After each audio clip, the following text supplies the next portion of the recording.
seated. Let's see. Do I have Ms. Tissot on the line? Yes, Your Honor. Do I have Mr. Steele? Yes, Your Honor. Okay, I've got Mr. Dyke present in the courtroom, and we are on the record in 20SC17285, Patrick Dyke versus Shannon Tissot. We're scheduled to deal with a request by Mr. Steele to appear on behalf of Ms. Tissot. Let me get the right case open. Hey, Mr. Steele, I have taken a look at your motion. Is there anything else you wanted to add by way of argument?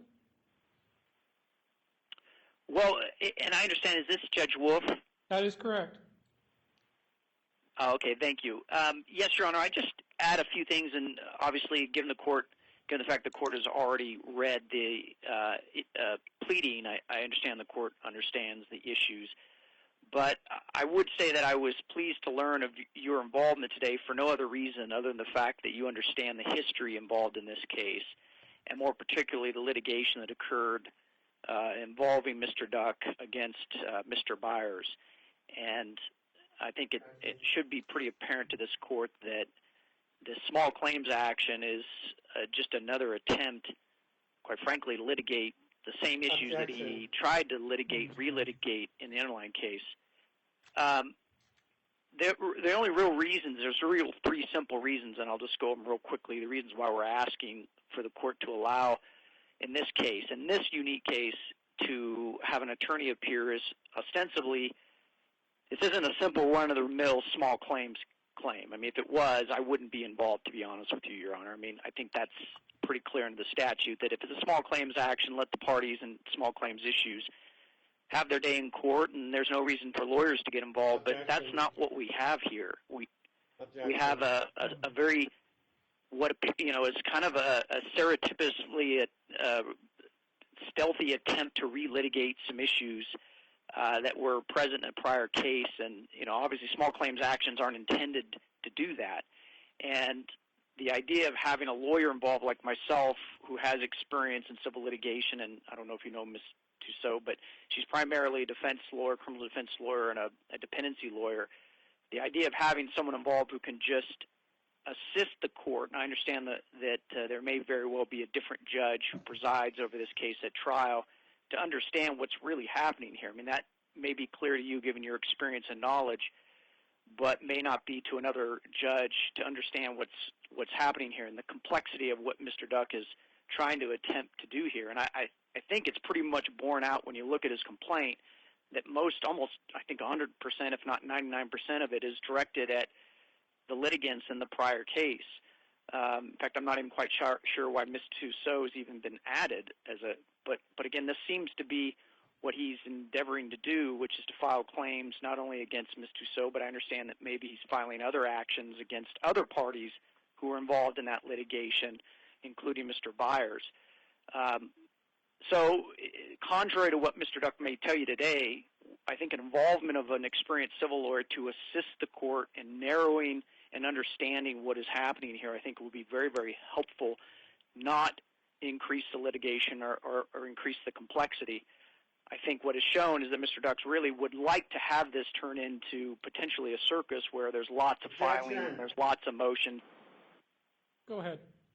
In fact, he filed a bar complaint against me just for filing the motion that I filed in this case. So I think Mr. Duck has shown, unfortunately, that he would really like this to turn out to be much more complex than it really is. So simplicity, narrowing of issues, and then number two, obviously, this is a situation in which Ms. Tissot has tendered this claim to the PLF. I'm involved because the PLF retained me, and obviously is for the purposes of effectuating coverage. The idea that the PLF would be involved and have a lawyer involved, I think, would effectuate the nature of her tender of that claim. And then lastly, as it's kind of alluded to, Your Honor, and I appreciate the patience in just listening because I know these issues were presented our emotion. But lastly, I think it's good to maybe have another lawyer involved who was not involved in the underlying case because there has been evidence of Mr. Duck, for example, in the underlying case showing up at the Tissot residence Objection. on more than one occasion. And I think that is maybe a reason why, and then obviously filing a bar complaint against me. I think there are reasons why another lawyer getting involved who was not involved, who I think would be helpful in just creating a buffer, so to speak, between, obviously Mr. Duck and Ms. Tissot. So for those primary reasons, we're asking the court in this unique case to allow myself to be involved simply for those purposes. So unless the court has any other questions, I appreciate the court's patience because I know the court already reviewed the pleading. So with that being said, I will conclude my remarks. Thank you. Mr. Dyke? Your Honor, first off, I would like to address the errors that were made in the denial. Mr. Dyke, sorry, I hate to interrupt you, but if I can get you to move the mic a little closer to you, it'll make it easier for them to hear on the phone. Go ahead. Thank you. I'd like to address the error that was made in the denial of my motion to recuse. On the 25th, the court assigned you to hear this hearing, 25th of September, within 5 days on the 30th. Your Honor, I'm going to go ahead and, Your Honor, I'm going to object because this is not before the court today. The court has already decided that issue, and so if we're going to go off on a tangent, I would ask the court and Mr. Duck maybe limit the remarks to the pending motion before the court. I appreciate your objection, but I'm going to overrule it at this point and let Mr. Dyke at least make his record. Go ahead, Mr. Dyke. Okay. Fair enough, Your Honor. For one thing, we've been out of town for a good week and a half. We just returned from St. George, Utah, 2 days on the road with 6 children. So I am extremely tired. I did not have time to belabor a lot of this in my absence. On the 25th, the court assigned you to hear this hearing. And within 5 days, I filed my motion to recuse. I only found out about this like this morning when I got the, last night or this morning. And so I hereby renew my request for recusal. So I know Judge Stauffer reviewed it and denied it, indicating it was untimely. Can you please explain how it's untimely? I may not be able to explain her reasoning, but let me take a look here real quick when things came in.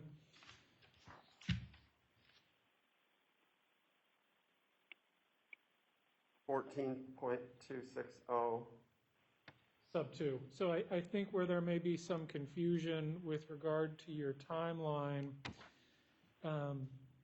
in a district of our size under this statute, in order to be timely, the request needs to be filed within 5 days of the date that the cause or matter is at issue, meaning that they had filed their answer. Your Honor, there was a different judge assigned. Under the statute, in a district of this size, that doesn't matter because we don't necessarily assign. The way the statute is written, and there's case law on this, it's within 5 days after the date that the case is at issue. So within 5 days of the time they filed their answer, you would need to have filed your affidavit. I didn't want to recuse Miss Kirsten or whatever her name is. That wasn't my... You're not hearing me. You had 5 days from the time their answer was filed. To do what? To file an affidavit against either Judge Stauffer or myself as the regularly seated judges in the district. You had 10 days from the time that Judge Thompson was assigned because she is a judge from outside the district. So you would have had 10 days there. So we're not going to relitigate that. I think that was correctly decided. You're welcome to appeal that order if appropriate, and if you believe that's appropriate. Do you have any argument you'd like to make with regard to the motion for Mr. Steele? Secondarily, I object to his appearance here today because consent has not been granted. I have, like Mr. Steele says in his 13-page motion, there's not a lot of case law out there, but I did find a Portland judge that clearly articulated the situation regarding involvement of attorneys, and that's in my response. Did you read my response? I did, and I saw Judge Peterson's 2 orders. So I don't need to read those. You're aware of those.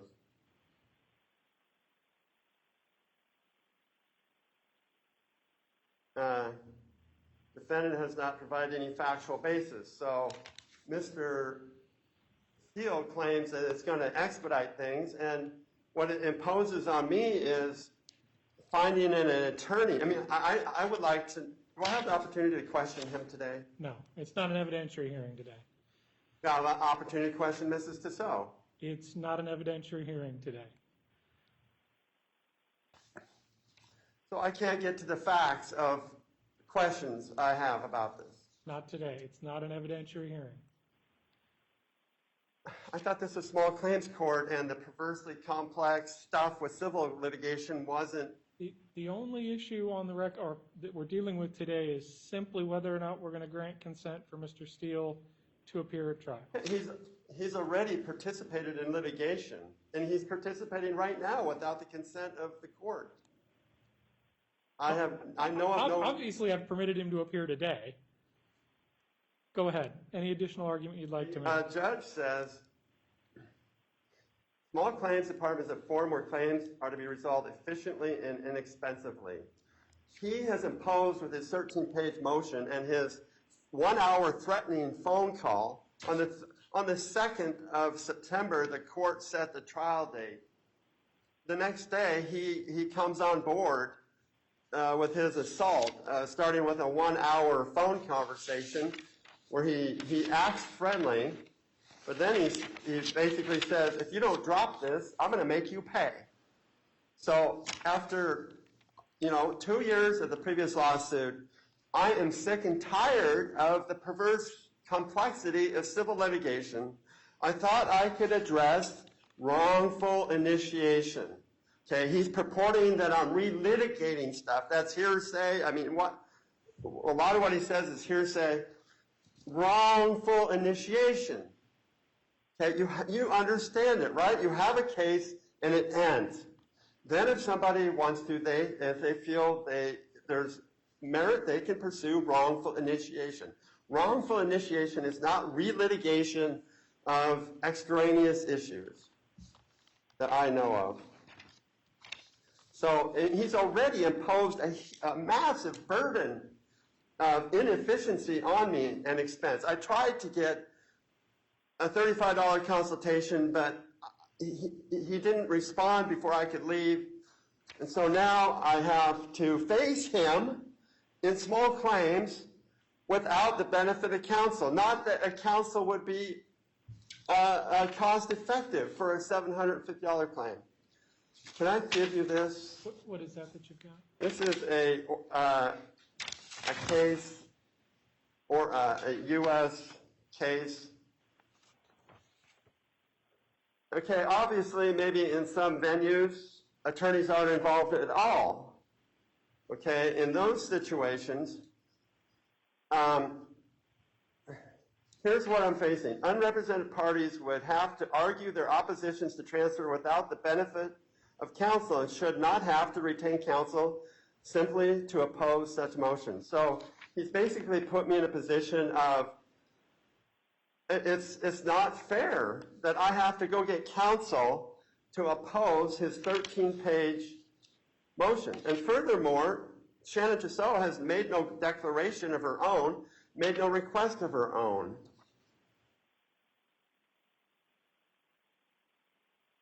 So across the nation, it's supposed to be a simple venue, efficient venue. I don't know. I tried everything I could do to defend myself, and you say I was unreasonable.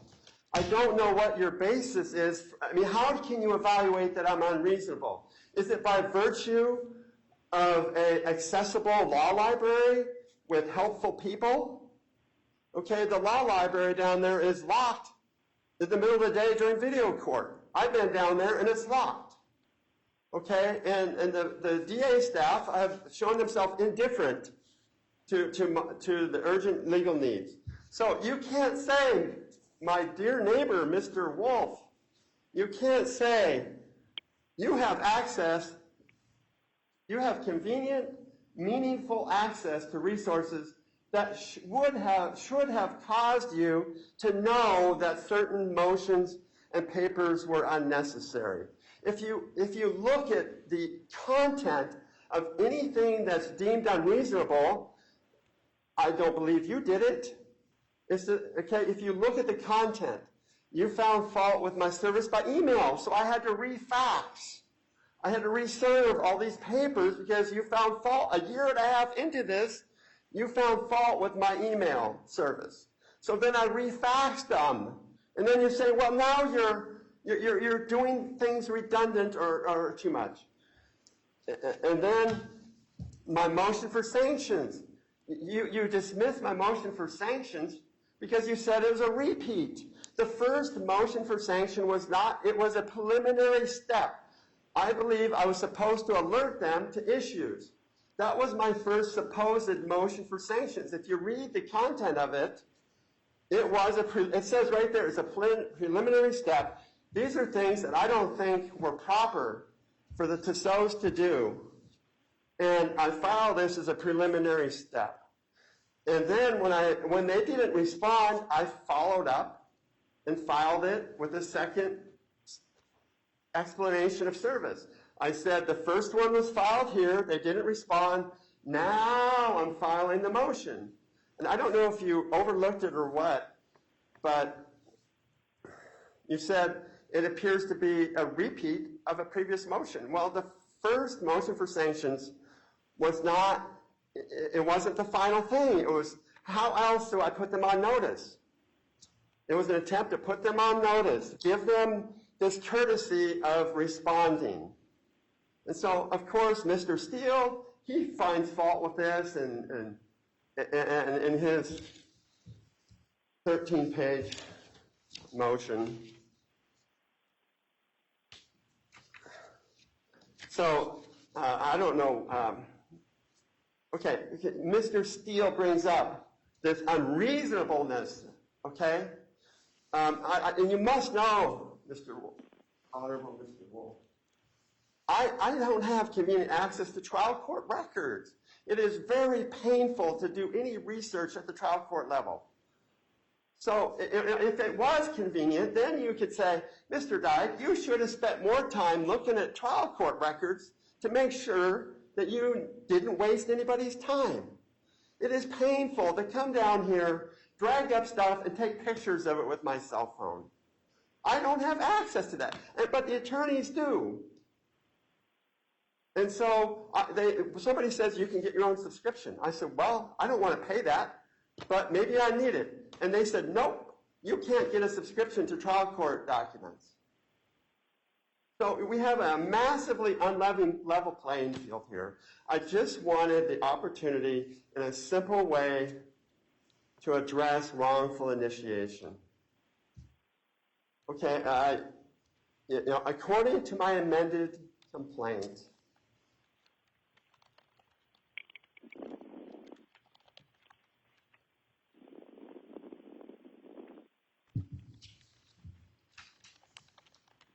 I don't know if I need to go through. You probably want to go home and have a peaceful evening.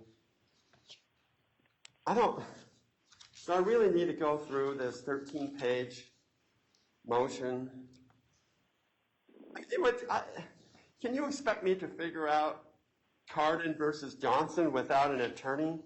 I printed that thing off, and, unlike the motion to recuse, it doesn't say that there's any debate about it. If a person asks for it, and it's timely, then it's pretty straightforward. Well, if you look up consent, you know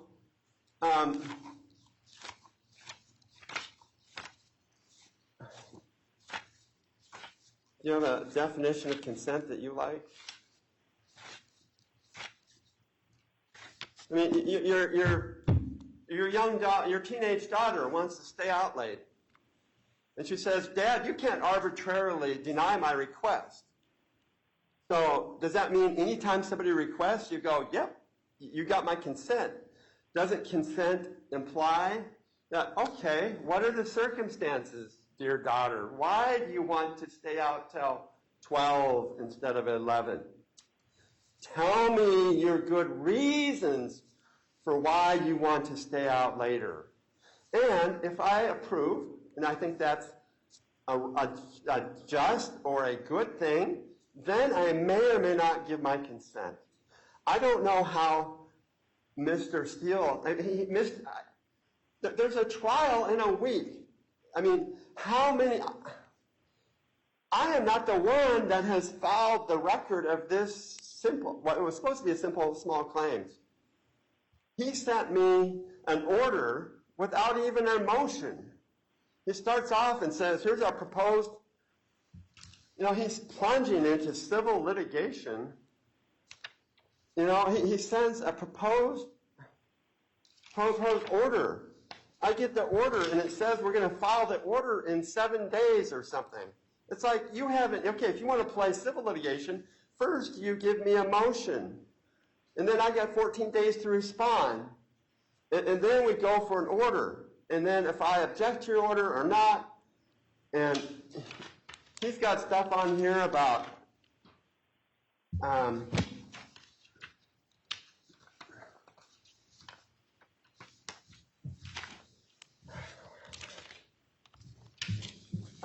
there was like, UTCR stuff. I have served a copy of this order of judgment, all parties entitled to me, and no objection has been served on me. Well, I guess he's only given this to me. I mean, it's definitely evidence of he wants to expand this into a full-blown civil thing. I mean, I think his argument that I'm going to somehow hijack this small claims thing and bury people with papers or something. I mean, the whole nature and purpose of the venue was to be simple. And isn't it my prerogative if I want to take my chances in small claims court with wrongful initiation? Isn't that my prerogative? I mean, it's a roll of the dice. You got one little whack at it. And now he's saying, we have already seen that simple things can become tremendously complex. So you could make his argument probably about every little small claims case. This could be complicated. And so, I don't know of any case law. He's not even showing any case law. Well, I mean, there's not a lot out there. So he hasn't explained. I haven't heard a meaningful explanation of why an attorney who is either married to an attorney or lives with a relative with the same last name cannot defend herself against an appliance repair person. I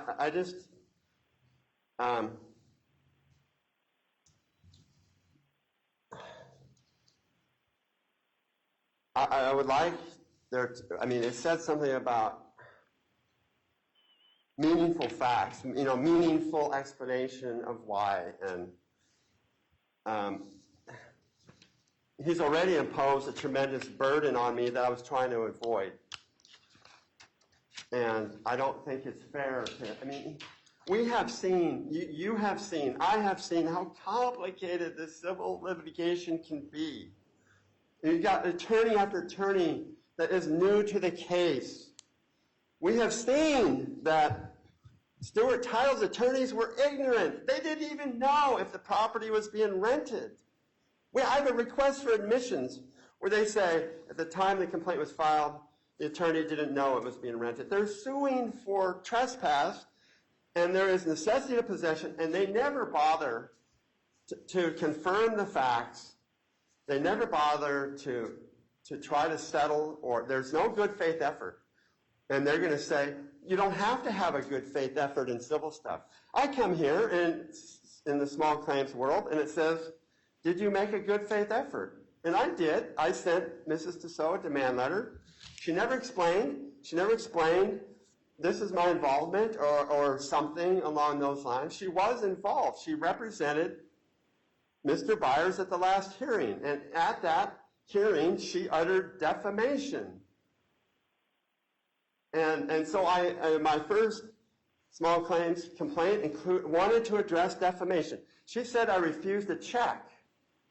Well, if you pull the record of the tracking, there is no refusal. If you pull the tracking on the demand letter that Mr. Tissot originally sent me, it shows right in the tracking, refused, because that's what it was. There was a COVID-related error that the mail carrier made in not executing the mail. Nonetheless, Mrs. Tissot defames me by saying he refused a check. I never saw any mail paste. They never brought me any mail paste. You've kind of gotten a little, well, maybe more than a little, away from the issue today, which is whether or not the court should consent to Mr. Steele's appearance. I'm trying to illustrate how attorneys can complicate things immensely. I think that particular equine is deceased. That what? That particular horse is dead. You can continue to beat it, but I think you've made your point there. Okay, so I don't know. Maybe Mr. Steele can say how he intervened in a small claims matter and accomplish what he's purporting to accomplish.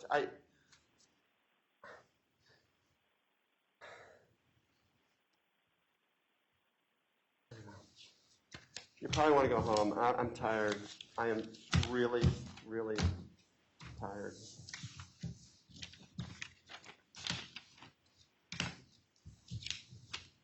Mr. Steele, any response you'd like to make to any of that?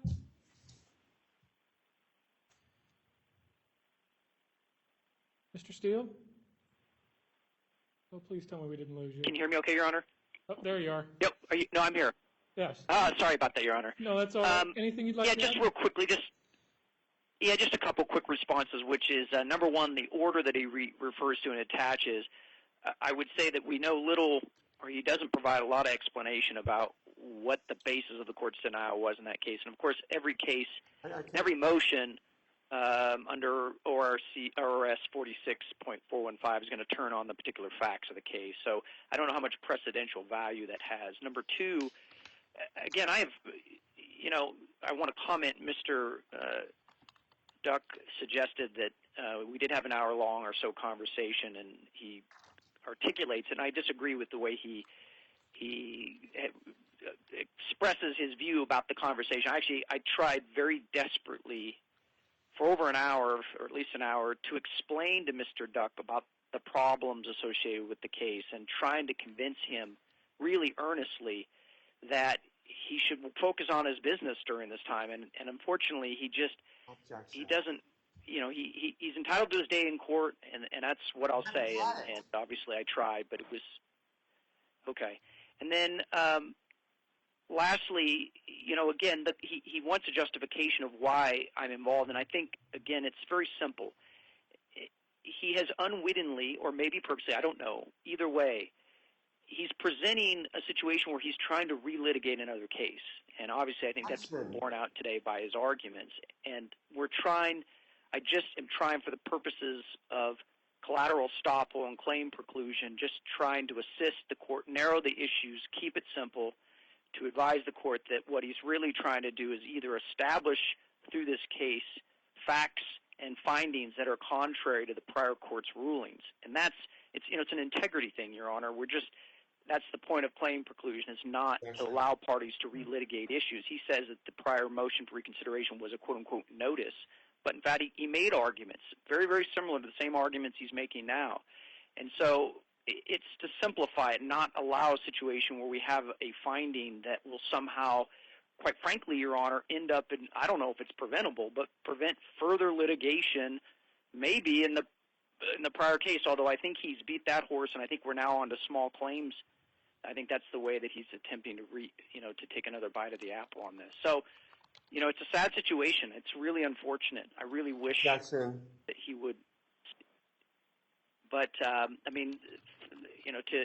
just respond, obviously, we're just looking for an opportunity to help the court narrow the issues and get to the punchline here on this issue. And I think, you know, given her tendering of this claim, I think that's why we're just looking to be involved, make a very short, simple presentation on the issues at trial, and then, of course, allow him to present whatever evidence he wants to present.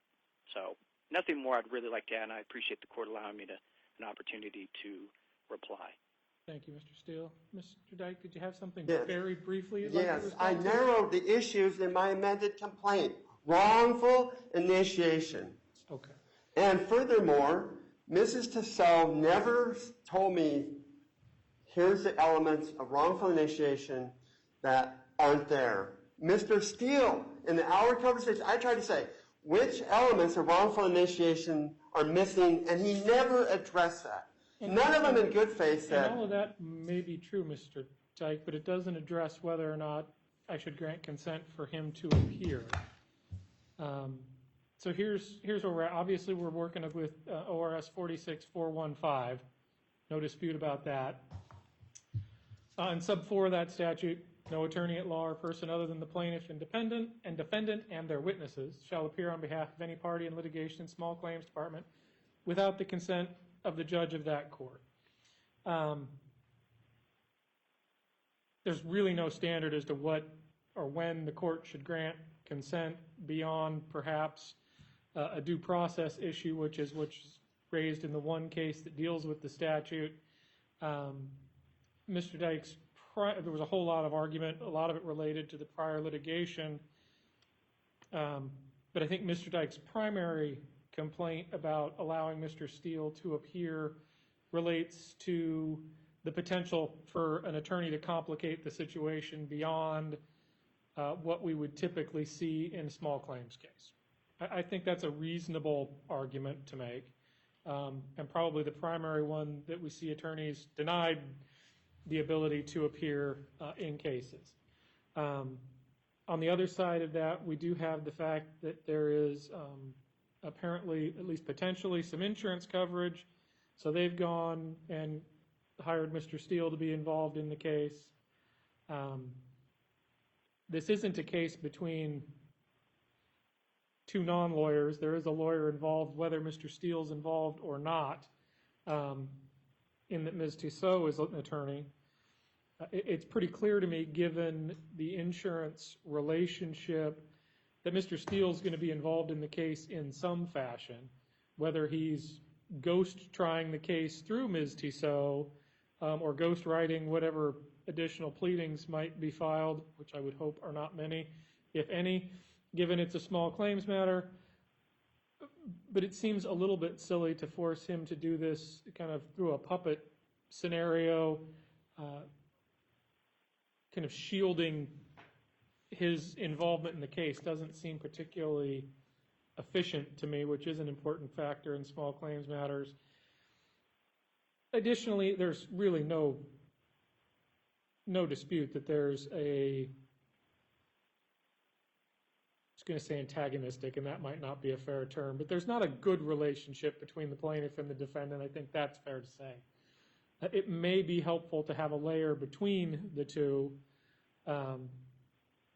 Given that we already have a lawyer involved, I don't think there's as significant a risk as there might otherwise be towards complicating the case. Additionally, we've got a trial set in 6 days, so there's not a lot of opportunity to add much in the way of complexity. So I'm going to consent to Mr. Steele appearing, but I'd put this caveat out there, and that is, in the same exact statute, this time sub 3 instead of sub 4, and I'm jumping about halfway through that subsection, the judge may informally consult witnesses or otherwise investigate the controversy and give judgment or make such orders as the judge deems to be right, just, and equitable for the disposition of the controversy. That's kind of the judge gets to deal with a small claims case as they want to deal with the small claims case. And Judge Thompson may seek to limit Mr. Steele's involvement in some fashion, and seeing as she's going to be the one trying it, I think that's pretty much up in her court at that point. But for purposes of today, I'm going to consent to it, and unless Judge Thompson limits it, I would expect that Mr. Steele's involved. That said, we're going to leave it set for the 19th at 2, and I think that covers everything today, unless you've got anything else, Mr. Steele? No, Your Honor, thank you very much. One thing, Your Honor, is right now the court, are you allowing small claims actions to take place in person? I mean, is that happening? I suspect happening at the courthouse? We are doing small claims cases in person. We're generally permitting appearances by phone. Unfortunately, video appearances are a little more complicated, so we're generally not doing those. I think, just double check here real quickly, but I think Judge Thompson's set to deal with this in our upstairs courtroom, which is our much larger courtroom, so there shouldn't be any issue with social distancing if everybody shows up in person. Okay, perfect. And Mr. Steele, if you'd, That's helpful. if Thank you you would submit an order, I would appreciate it. I will do that, Your Honor. Thank you. Excellent. Thank you very much. We're in recess. All right, thank you, Your Honor.